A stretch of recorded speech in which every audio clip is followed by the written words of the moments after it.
10여 년 전만 해도 쉽게 찾아볼 수 있었던 손으로 그린 극장 영화 간판. 사람 냄새, 땀 냄새 나는 그 간판 그림이 세월과 함께 사라져버린 지금도 뚝심 있게 간판 그림을 그려나가는 영화 간판쟁이가 있는데요. 간판 그림의 맥을 이어가며 애정과 추억이 묻어있는 영화 간판들을 활용해 다양한 방법으로 간판 그림을 그려나가는 마지막 영화 간판쟁이 박태규 씨를 소개합니다.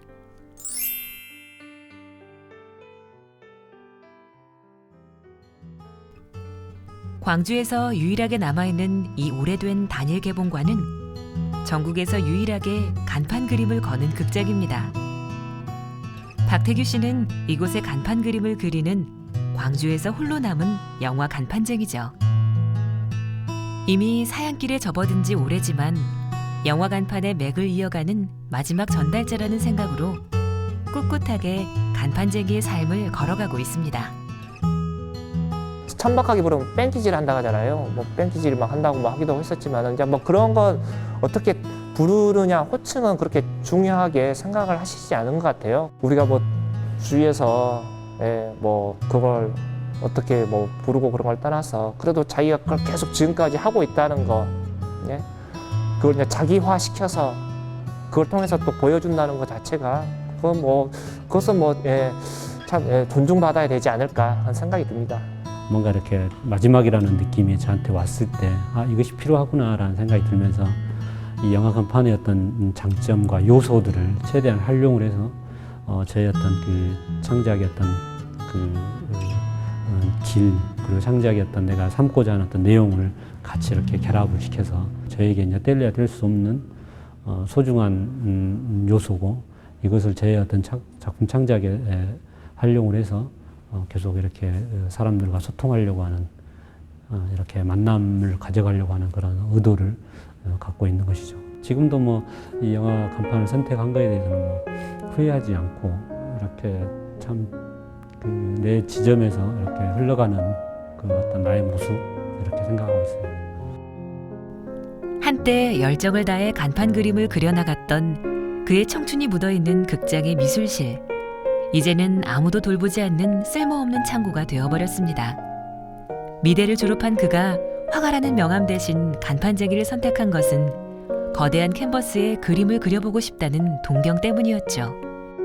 그림도 그리고 돈도 벌 수 있겠다는 생각에 시작한 일이었는데요. 광주 시내 7개 극장의 간판을 도맡아 그릴 정도로 실력을 인정받기도 했었습니다. 단일 개봉관이기에 쉴 새 없이 바뀌는 영화 상영에 맞춰 건물 크기만한 거대한 화폭에 수없이 그렸던 간판 그림.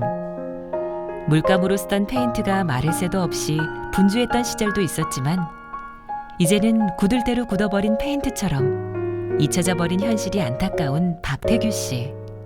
그리기도 하고 우리 저뿐만 아니라 여기 다니는 이 충장로 골목을 다니는 옛사람들, 어르신들 이렇게 또 사람들 가슴속에는 영화 간판의 어떤 추억들이 다 한편에 다 있죠.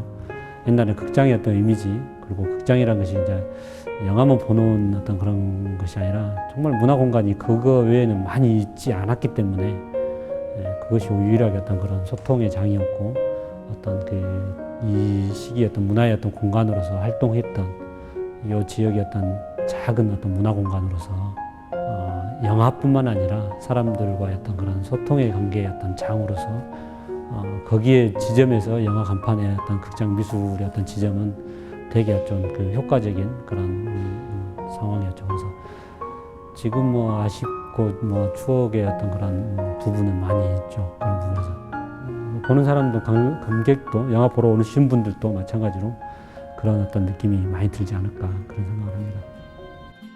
광주극장 한켠에 전시된 영화 간판 그림들. 이 작품들은 지난 2002년도에 추억이라는 주제로 개인전을 열었던 그의 작품들입니다. 한국 영화사의 총정리로 사라져버린 영화 수제 간판들을 우리 앞에 새롭게 불러세운 전시회였죠. 또한 우리네 삶의 역사를 담은 가상의 영화 간판 그림으로 광주 비엔날레에 참여하기도 했는데요. 이렇게 개인 작품을 통해 간판 그림의 맥을 이어가고 있는 그는 영화 간판의 형식을 미술에 끌어들여 자신이 하고 싶은 이야기를 간판 그림으로 그려가고 있습니다. 박태기 선생님의 근본적인 화가 기질은 제가 말씀드린 포스트 모더니즘이거든요. 옛날 것을 차용도 하면서 그러면서 새로운 것을 만들어내고 관람객들을 그리고 일반 대중들을 위한 그림들을 그린 거거든요. 그런 의미에서 커다란 의미를 가진다고 생각됩니다. 유일한 간판 그림으로서 유일하지만은 그런 의미도 가지고 있지만은 가장 대중적이고 가장 서민적이고 그리고 옛날부터 했던 민중 미술로 해서 아이들을 위한 미술을 계속 환경 미술을 계속 발전시키면서 그러면서 관람객들을 위한 관람객이 참여할 수 있는 미술을 만들었다는데 큰 의미가 있다고 봅니다. 영화관 안에 흘러가는 동영 영화와 일반 관객과의 만나는 그 지점의 중간 지점에서 잠깐 이렇게 스쳐 지나가는 어떤 영화의 어떤 미술 요소라고 되고요. 이런 부분은 최대한 어떤 소통을 좀 편리하게 하는 그런 요소다. 영화 간판은 소통이다. 영화 간판은 만남이고 좀 잔치이기도 하고 또 극장의 또 얼굴이기도 하고 또 하나의 어떤 요소로서 추억이기도 하고 소중한 추억을 이렇게 이끌어내는 한 장면일 수도 있고요. 영화 간판은 그렇습니다. 영화 간판 그림을 활용해 다양한 창작 활동을 펼치는 그는 특히 어린이들에게 인기가 많은 작가입니다. 광주 시립미술관 어린이 갤러리에 전시된 그의 작품들은 역시 간판 그림의 형식을 취하고 있는데요. 아이들이 직접 참여할 수 있게 자석 퍼즐로 작품을 만들어 어린이 갤러리 안에서도 반응이 가장 좋은 공간이라고 합니다. 나눔과 소통 속에서 진정성 있는 작품이 나온다고 생각하는 그는 간판 그림을 통해 항상 환경과 사람에 대한 이야기를 들려주려고 노력합니다. 동심, 순수함, 우리가 지켜야 할 소중한 본래의 것들을 작품에 담는 것이 그가 화가로서 추구하는 뚜렷한 소신이죠. 박태기 선생님은 가장 동심에 있는 사람을 생각하거든요. 항상 아이들하고 호흡하면서 아이들하고 같이 교육하고 그리고 항상 아이들에게 다정다정하게 이야기합니다. 그리고 항상 환경에 대해서 많이 생각하시는데요. 그래서 환경을 주제로 하고 영산강을 찾아가 가지고 애들하고 직접 물고기도 잡고 그리고 자연을 체험하면서 그 결과물을 가지고 작품을 제작하는 작가로도 널리 알려져 있습니다. 그리고 영화 간판 직접 그린 영화 간판쟁이로서 그리고 그것을 다시 미술로서 승화시켜가지고 특히 로봇 태권브이나 한반도 공연 전박이를 또 어린아이에게 연결시켜가지고 새롭게 또 해석한 작품을 그린 좀 순진하면서도 그러면서 아주 좀 맑은 분이라고 생각됩니다. 영화에서 어떤 그 상황에서 이렇게 직접적인 것은 아니지만 그것이 갖고 있는 어떤 영화의 어떤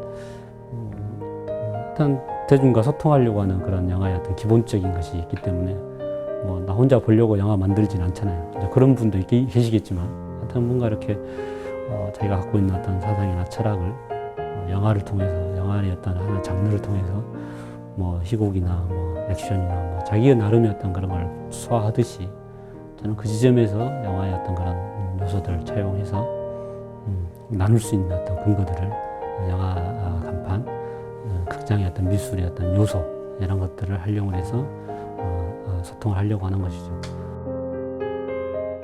5가지 색깔의 에나멜 페인트만으로 그려내는 간판 그림은 간결하고 색채가 무척 화려한데요. 에나멜이기에 빨리 마른다는 단점은 있지만 표현도 전달도 확실한 간판 그림의 옛 방식을 고수하며 작품 활동을 하고 있습니다. 간판 그림은 사실적인 묘사가 특징인데다 대중과 상업성을 고려해야 하기 때문에 간판 화가는 예술가보단 붓쟁이로 폄하되곤 합니다. 그래서인지 주변에서는 간판 그림은 예술 작품으로서 한계가 있지 않느냐고 걱정하기도 하는데요. 그는 이런 이야기에도 개의치 않고 자신만의 색깔로 간판 그림을 그리고 있습니다. 누가 봐도 쉽게 이해되는 사실적인 그림이 누구와도 소통할 수 있는 그림이라는 확고한 신념 때문이죠. 영화 간판 그림이 그렇듯이 말입니다. 어떻게 보면 굉장히 편한 그림, 읽혀지는 그림이 가까이 접근할 수도 있지 않나. 미술의 영역도 요즘 많이 다양해지고 넓혀져 있는데 어떤 그렇게 어렵게 고민하는 점도 있겠지만 또 어떻게 보면 쉽게 고민하는 부분들이 있을 수도 있죠.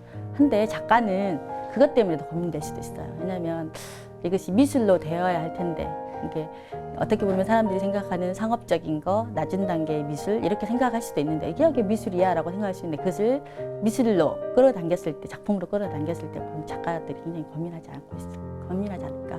저는 이제 그것이 좀 낫더라도 적급하다고 남들이 생각하지만 그것이 어떻게 보면 소통인데요. 미술은 소통인데 소통의 고리가 될 수 있지 않을까 그렇게 생각해요. 직업으로서 영화 간판쟁이는 더는 할 수 없게 됐지만 그가 계속해서 간판 그림을 그리는 이유는 사람들과 함께하는 작품, 열려있는 작품을 보여주기 위해서입니다. 사람들에게 전하고 싶은 이야기를 가장 쉽고도 분명하게 표현할 수 있는 도구로서 그에게는 간판 그림만한 게 없기 때문이죠. 그리고 광주에 홀로 남은 유일한 영화 간판쟁이로서의 사명감도 깃들어 있을 겁니다. 서민들을 울리고 웃기며 사람들의 역사 속에 함께해온 영화에 간판 그림을 그려온 박태규 씨. 어느덧 숙명이 되어버린 마지막 영화 간판쟁이로서 그의 바람은 무척 소박합니다. 크게 욕심은 없죠. 일단 더 나타내고 싶은 것은 이제 많긴 한데 많다고 해서 그것이 잘 표현되는 건 아니고 더 집중해서 더 사람들이 더 쉬워지는, 더 편하게 다가갈 수 있는 이렇게 작품들을 만들어내고 어차피 사람과 소통이 중요하다고 생각이 들기 때문에 사람들 사이에 숨어있는 작은 이야기들을 만들어내고 사람들 사이사이에 이렇게 웃을 수 있는 그런 다양한 여러 그 환경에 대한 이야기, 주변의 이야기들을 최대한 체험해서 그러한 것들을 작품화 시켜내는 그런 활동들을 끊임없이 하는 예술가가 되도록 하겠습니다. 영화가 시대의 거울이듯 영화 간판은 많은 사람들의 추억이 담겨 있어 더욱 애정이 간다는 박태규 씨. 이제는 추억 속으로 사라져버린 영화 간판의 형식과 기법을 이용해 우리가 놓지 말아야 할 소중한 삶의 의미와 자연을 작품으로 풀어내고 있는데요.